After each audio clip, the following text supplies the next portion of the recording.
अगर आप बंगाल से हो या यूपी से हो, इस वीडियो को जरूर देखना। आप लोगों के लिए खुशखबरी वाली जानकारी मैं आपको बताने वाला हूं और ऐसी मैं आपको जानकारी आज बताऊंगा, शायद आपने इसके बारे में अभी किसी से भी ना सुना हो। और ये पूरी तरह बंगाल की सच्चाई भी मैं आपको बताऊंगा। फिर आगरा की भी कुछ जरूरी बातें बताऊंगा जिसके बारे में 90% किसानों को नहीं पता है। और आगरा में ज्यादातर इस समय जूट का आलू किसान भाइयों के पास स्टोर भी रखा है। आगरा के आलू में तेजी के संकेत क्यों लग रहे हैं, ये सब कुछ जानकारी आज इस वीडियो में मैं बताऊंगा। वीडियो को लास्ट तक जरूर देखना। आज की वीडियो सबसे अलग हटके इसलिए है कि हमारे एक सब्सक्राइबर ने कमेंट की थी। उन्होंने ये बोला था कि आप डेली एक ही जानकारी देने की कोशिश कर रहे हो, नया कुछ दो। तो आज मैं उनके लिए कुछ नई जानकारी बताने वाला हूं और कल भी मैं उनको बताऊंगा। तो आज की वीडियो में नई जानकारी क्या है, इसे देखने के लिए किसान भाइयों हमारे चैनल के साथ आपको जुड़ना है और आपको पूरी ये जानकारी देखनी है और सुननी है। तो किसान भाइयों, मैं Vikas Gaur, real pharma education channel में आपका स्वागत है। तो किसान भाइयों देखिए, बंगाल से ही शुरुआत मैं करता हूं। इस समय बंगाल में आप लोगों को यह बताया जा रहा है कि बंगाल की हालत काफी डाउन हो चुकी है, बंगाल में आलू का रेट डाउन हो चुका है। ऐसा कुछ नहीं है, बंगाल का मार्केट एक टाइम पे सेम बना हुआ है। कुछ जगह बंगाल के कुछ हिस्सों में तेजी भी दिख रही है। अब यह मार्केट सेम क्यों बना हुआ है और बंगाल में गिरावट के चांस आलू में क्यों नहीं लग रहे हैं? आगरा में भी गिरावट के चांस नहीं लग रहे हैं और बंगाल में भी क्यों नहीं लग रहे हैं? इसका कारण क्या है? देखिए, वो एक भविष्य वाली बात है, आगे कुछ भी हो सकता है। मैं आप लोगों को कुछ तेजी बताऊं, हो सकता है उससे भी बहुत ज्यादा तेजी बन जाए। मैं आप लोगों को जो रेट बता रहा हूं उसमें 10-20 रुपए तक की तो गुंजाइश होती है, 50 रुपए तक की गुंजाइश होती है कि आलू में गिरावट 50 की आएगी लेकिन तेजी 100-200 की आएगी। यहां तक ये गुंजाइश बनी हुई है। अब देखिए, यहां पे जो भी सीक्रेट जानकारी मैं आपको बता रहा हूं इसको बड़ा आप नोट करना और बड़े ध्यान से समझना। बंगाल के जितने बार लोग हैं, अगर मैं उन लोगों को जो जानकारी देने वाला हूं वो तो इस पे मोहर जरूर लगाएं कि हाँ, आपने बंगाल के बारे में जो बताया है वो 100 और 110% सत्य है। क्योंकि मैं जो आपको जानकारी देता हूं वो प्रूफ के साथ देने की कोशिश करता हूं, क्योंकि इस चैनल पे हमेशा सत्य आप लोगों को बताया जाता है। या आप उस वीडियो को शेयर करो या लाइक करो या मत करो, लेकिन बताया सत्य ही जाएगा। तो बंगाल की एक सच्चाई ये है, हम बात करेंगे 2019 से लेकर 2023 तक अक्टूबर की और नवंबर की जो निकासी रिपोर्ट है इसके बारे में एक हम जानकारी बताएंगे। उसके बाद आप लोगों को मैं कुछ अलग सीक्रेट बताऊंगा जो कि बंगाल में तेजी आने के चांस लग रहे हैं या धमाका होने के चांस लग रहे हैं। तो किसान भाइयों, बड़े ध्यान से इस बात को समझने की कोशिश करनी है, बहुत ज्यादा जरूरी चीज है। बहुत ज्यादा दिमाग लगा के ये चीज मैं आपके लिए लेके आया हूं। बंगाल की 2019 से लेकर 23 तक का पूरा आंकड़ा मैं बताऊंगा। तो 2019 में अक्टूबर के महीने तक बंगाल की निकासी 75% थी, नवंबर के महीने तक 90% थी। कहने का मतलब यह है कि 15% निकासी हुई थी नवंबर में और आलू पड़ गया था शॉर्ट 2019 में। यानी 90% निकासी होगी, 10% दिसंबर के लिए शॉर्ट पड़ गया उसमें, क्योंकि 15 जनवरी तक आलू बिकता है, लेकिन ये तो दिसंबर में शॉर्ट पड़ गया। ठीक है, क्योंकि नवंबर और दिसंबर के महीने में 15% आलू खाया जाता है। ठीक है, अब देखिए 2020 का आंकड़ा। 2020 में 75% निकासी थी अक्टूबर तक, नवंबर तक हो गई थी 90%। यहां पे भी सेम कंडीशन है, 15% मतलब निकासी हुई थी नवंबर के महीने में जो कि 90% हुआ था। और यहां पे भी आलू शॉर्ट पड़ गया था, यानी 10% ही आलू बचा था दिसंबर के लिए, तो यहां पे भी ये शॉर्ट पड़ गया था। यूपी से आलू इनको मंगाना ही पड़ा था, चाहे तो कोल्ड वाला आलू मंगाना पड़ा हो या आपका अगेती कच्चा आलू मंगाना पड़ा हो, आलू जरूर मंगाना पड़ा इन्हें। ठीक है, और सही रेट भी मिला था किसानों को। अब बात आती है 2021 की, बंगाल की बता रहा हूं मैं आप लोगों को। 2021 में 67% निकासी हुई थी अक्टूबर के महीने तक। आप लोगों को पता ही है, जुलाई के महीने में तो 14-14.5 करोड़ पैकेट था तुम्हारे बंगाल में। और नवंबर के महीने तक 83% निकासी हो गई थी, 67 पैसे 83% नवंबर के महीने तक हो गई थी। कहने का मतलब 16% निकासी हुई थी 2021 में। और आलू 2021 में भी काफी ज्यादा बुरी हालत में रहा था, बंगाल में भी, यूपी में भी रहा था, बंगाल में भी रहा था। कहने का मतलब 18% आलू बचा था। अब 18% में यह है कि 14-15% तो दिसंबर में खाली हो गया और 3-4% जो आलू बचा था वो आपके जनवरी तक चल गया। तो आलू की शॉर्टेज नहीं पड़ी थी 2021 में, आलू का कोई भी शॉर्टेज नहीं था। अब बात आती है 2022 की। 2022 में बंगाल में क्या हुआ था? तो बंगाल में 2022 में 62% निकासी हो गई अक्टूबर तक, नवंबर तक हो गई थी 82%। कहने का मतलब नवंबर के महीने में 20% निकासी हुई थी, मतलब जबरदस्त निकासी हुई थी और आलू की बुआई भी हुई थी, जिसकी वजह से 2022 में भी आलू बंगाल का फिका था कुछ परसेंट, 1-2% आलू फिक गया था। बाद में जाके हालत बहुत डाउन हो गई थी। 800 रुपए वाला आलू 100 रुपए 150 रुपए कट्टे में बिका था। ठीक है, और नवंबर के महीने में जबकि 20% निकासी भी हुई थी, फिर भी हालत खराब हो गई थी। और यहां पे 18% आलू बचा था, मतलब दिसंबर और जनवरी के लिए 18% आलू बचा था। तो 2022 में कोई दिक्कत नहीं आई थी, अपना आलू ना इन्होंने कहीं से लिया ना कुछ हुआ, उल्टा इनका ही आलू फेंकने लग गया, ये हालत बन गई थी। अब 2023 क्या कह रही है?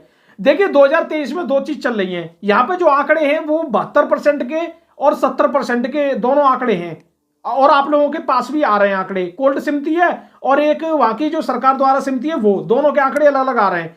तो 70 और 72% निकासी अक्टूबर के महीने तक हो गई थी, ठीक है, 2023 में। लेकिन नवंबर में अब निकासी की हम आंकड़ा मान रहे हैं, अगर आप इसमें 20% निकासी मान रहे हो नवंबर की 2023 में, तो ये हो जाएगी 90% निकासी। और जब भी आलू की निकासी 90% तक हो जाती है नवंबर में, तो आलू दिसंबर में शॉर्ट पड़ जाता है। ये आंकड़े बता रहे हैं, मैं नहीं बता रहा हूं। 2019 में भी 90% हो गया था तो शॉर्ट पड़ा था, 2020 में भी शॉर्ट पड़ा था 90% वाला। अब 2023 में क्या आलू शॉर्ट पड़ सकता है? क्या नवंबर में 20% निकासी जा सकती है? 15% 16% तक तो जानी ही जानी है।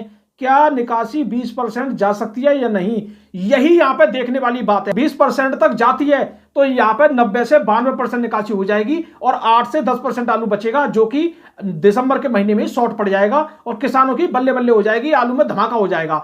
अब आप यहां पे एक बात समझिए, 2023 में 20% निकासी क्यों जा सकती है? सबसे बड़ा सवाल यह है।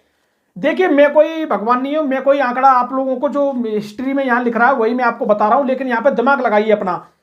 15% निकासी तो यहां पे हर साल गई है नवंबर की, और इस साल 2023 में क्या निकासी 20% नहीं जा सकती है? बिल्कुल जा सकती है। कारण क्या है? क्योंकि आलू एक्सपोर्ट हो रहा है, मतलब 2-4% तो कम से कम आलू बंगाल से ही ज्यादातर जा रहा है, तो 2-4% तो जाएगा। और यहां पर 16% नवंबर की निकासी हो गई और 4% आलू चला गया, तो 20% निकासी हो जाएगी यहाँ की। अगर यहाँ 20% निकासी हो जाएगी तो 90 से 92% निकासी टोटल हो जाएगी। और जब भी 90 से 92% निकासी नवंबर महीने तक हुई है, दिसंबर में आलू शॉर्ट पड़ा है और किसानों को पैसा मिला है, जो कि मिलना ही चाहिए और मिलेगा। इसी से हम अनुमान लगा रहे हैं। और आगे क्या हो सकता है भविष्य में, वो अभी देखना बाकी है।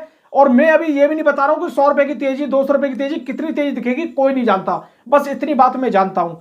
तो किसान भाइयों, ये मैंने आपको बंगाल के बारे में बताई है। बंगाल के लोग इस पर मोहर लगाएं, बात सही है या नहीं। और इसको अगर कोई भी रिपोर्ट को गलत बता दे तो वो मुझसे बात कर ले सीधे, मेरा व्हाट्सएप द्वारा या किसी भी द्वारा, क्योंकि ये जो रिपोर्टिंग है ये उनकी ही समिति के द्वारा रिपोर्ट निकाली गई है, मेरे द्वारा, ठीक है। और किसान भाइयों, ऐसी जानकारी मैं आप लोगों को फिलहाल देने की बहुत ज्यादा कोशिश करता हूं, और आप लोग पूरा सपोर्ट जरूर करें, वीडियो को शेयर जरूर करें, बंगालों के ग्रुप में डालें जिनको पता पड़े ये कहानी क्या है बंगाल की। अब इससे समझिए आप आगरा का राज क्या चल रहा है, ठीक है। आगरा में जो जूट का आलू है वो 2022 के मुकाबले काफी शॉर्ट आलू हो रहा है। 2023 में आलू इतना नहीं है आगरा में जो 2022 में था। इस वजह से बंगाल तो अपना शॉर्ट पड़ेगा। अब बंगाल की बात एक खत्म है, उसके बाद आगरा के आलू में तेजी के संकेत क्या क्या लग रहे हैं, अब ये जान लीजिए। आगरा में तेजी के जो कारण है, सबसे बड़ा कारण बंगाली बनेगा, दूसरा कारण गुजरात बनेगा, तीसरा कारण एमपी में भी आलू नहीं है। ये तीनों ही जगह के आलू शॉर्ट पड़ने के कारण यूपी के आलू की डिमांड बढ़ेगी। और कब बढ़ेगी, कितनी बढ़ेगी? और देखिए आप देख पा रहे हो आलू में गिरावट की कोई बात नहीं चल रही है, तेजी की ही बात चल रही है। मतलब आलू अभी जिस स्थिति पे आपका बना हुआ है, इस स्थिति पे ही आलू निकल जाना चाहिए, जो जूट वाला आलू है।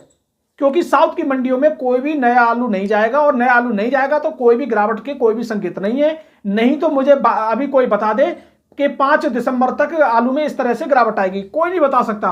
5 दिसंबर तक आप लोगों के लिए सेफ है, कोई भी गिरावट वाली बात नहीं है। वो बात अलग है कि ये लोग अपनी गिरावट कर देते कोल्डो में आके, वो बात एक अलग है, ठीक है। इस बात पे आपको जरूर ध्यान देना, जो मैं आपको बता रहा हूं इन चीजों को आप नोट भी कर सकते हो, बहुत ज्यादा जरूरी बातें हैं और ये हमेशा आप लोगों के काम आएंगी। और मैं ऐसी ही जानकारी देता हूं जो हमेशा आप लोगों के काम आए। जिन लोगों ने बेच दिया उनकी तो कोई बात ही नहीं है, ठीक है। और अगेती आलू की जो देरी हो रही है, यही आप लोगों के लिए बहुत ज्यादा बेनिफिट होगा। और आगे चल के मैं आप लोगों को और भी अच्छी अच्छी जानकारी देने की कोशिश करूंगा, जिससे आप लोगों को और ज्यादा अच्छा बेनिफिट हो। 2024 में किसान भाइयों को पैसा मिलना चाहिए, लेकिन यहां पे कुछ प्रॉब्लम देखी जा रही है। अब आप लोगों के लिए जो भी अगेती आलू किसान भाई कर रहे हैं उनके लिए एक अच्छी खबर ये है, और शुगर फ्री वाले किसानों को एक अच्छी खबर ये भी हो सकती है जो मैं आपको बताना चाह रहा हूं। दिल्ली मंडी में आज कच्चे आलू की जो खेती करने वाले लोग हैं उन्होंने गाड़ियां काफी कम भेजी हैं। देखिए आलू के भाव भी मैं बता देता हूं साथ में। दिल्ली मंडी में आज 190 गाड़ी है, कल 96 गाड़ी, कल 96 गाड़ी बैलेंस था। तो 96 गाड़ी बैलेंस में जो नया आलू था वो 45 गाड़ी बैलेंस था कल की में। 96 गाड़ी में से 45 गाड़ी तो नया आलू बैलेंस बचा था कल। और आज कितनी टोटल गाड़ी पहुंची है नई की 98 गाड़ी पहुंची है। तो 45 और 53, यानी नई गाड़ी 53 पहुंची है आज। 53 और 45 98 होते हैं, तो नई गाड़ी आज 53 पहुंची है, जबकि 60 70 80 पहुंचा रहे थे किसान, आज काफी उन्होंने कम पहुंचाई है क्योंकि बैलेंस को देखते हुए।